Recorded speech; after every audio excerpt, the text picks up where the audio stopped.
Jeg hedder Signe, og jeg vil i denne video prøve så kort som muligt at fortælle, hvordan du får opladet din powerbank, og hvordan din powerbank oplader din mobiltelefon.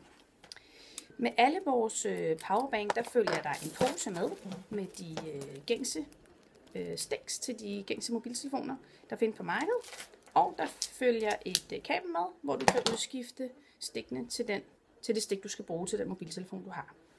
Det du starter med, det er, at du tager din oprindelige mobiltelefons oplader og tager USB-stikket ud af. Så tager du det kabel, der følger med i posen, og putter mikrostikket i. Sådan. Og du putter den anden ende, USB-stikket, ind i opladeren, og mikrostikket ind i din powerbank.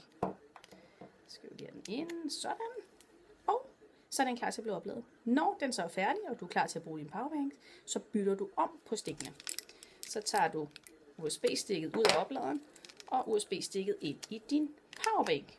Så udskifter du, eller tager det stik, der nu passer til din mobiltelefon. I mit tilfælde er det min iPhone, så jeg tager iPhone-stikket og putter ind i her, og putter denne her ind i min mobiltelefon, og så oplader den. Hvis du skulle have nogle spørgsmål alligevel, eller både til powerbank, eller hvordan du gør, så er du altid velkommen til at ringe til mig. Jeg sidder klar ved telefonen, og jeg glæder mig til at tale med dig. Ha' en god dag!